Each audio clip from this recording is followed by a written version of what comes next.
India की global export के share 2010 से 2020 के बीच में 1.8% थे, लेकिन अभी के टाइम में यही शेयर्स 2.6% तक पहुंच चुकी है।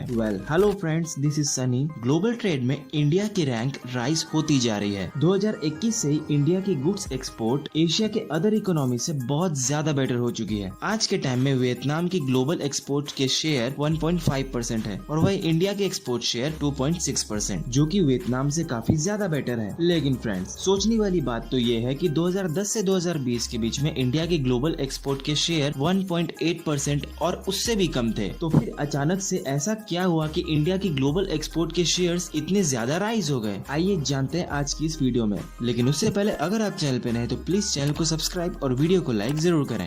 इंडिया के ग्लोबल एक्सपोर्ट के शेयर राइज होने के कई कारण हो सकते हैं, लेकिन उससे पहले हमें जानना होगा कि 2010 से लेकर अभी तक इंडिया की ग्लोबल एक्सपोर्ट कैसी रही है।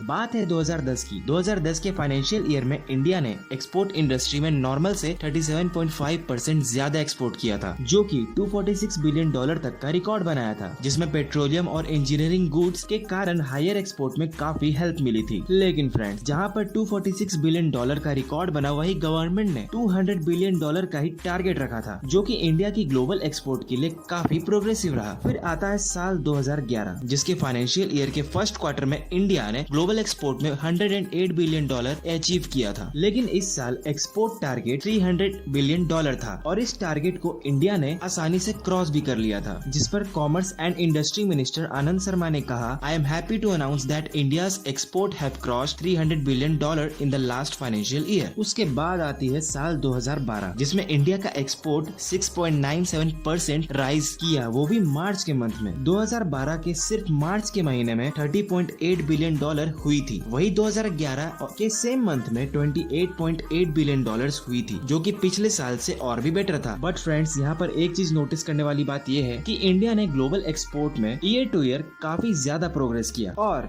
2010 से लेकर अभी तक इंडिया ने कुछ इसी तरह ग्रोथ किया है एक्सपोर्ट इंडस्ट्री में। 2022 के फाइनेंशियल ईयर में इंडिया ने 6.03% के साथ हायर ग्रोथ किया था, जिसमें एनुअल एक्सपोर्ट $447.46 बिलियन कलेक्ट हुई थी, जो कि 2021 के फाइनेंशियल ईयर 2021 से ज्यादा था, जिसमें एनुअल एक्सपोर्ट $422 बिलियन था। बट फ्रेंड्स, अब सबसे इम्पोर्टेंट सवाल कि इंडिया इतना लार्जर एक्सपोर्टर क्यों है? तो इसके पीछे का कारण बहुत ही सिंपल है। फॉरेन मार्केट इंडिया पर हेवीली डिपेंडेंट है। इंडिया की टॉप एक्सपोर्ट प्रोडक्ट्स, जिसमें petroleum, motor cars, jewellery, sugar cane etcetera है, और कहीं न कहीं एक्सपोर्ट इंडस्ट्री में इंडिया की राइज होने का बहुत बड़ा कारण यही है कि इंडिया पर काफी फॉरेन मार्केट्स डिपेंडेंट है, और साथ ही इंडिया ऐसे प्रोडक्ट्स एक्सपोर्ट करती है जो कि हर कंट्री में डिमांडेड है। और अगर इंडिया इसी तरह ग्रोथ करती रही तो एक टाइम ऐसा भी आएगा कि इंडिया वर्ल्ड का नंबर 1 एक्सपोर्टर होगा। सो फ्रेंड्स, आज के लिए इतना ही। अगर आपको इस वीडियो से कुछ सीखने को मिला तो प्लीज वीडियो को लाइक करें। So keep watching, keep learning. जय हिंद।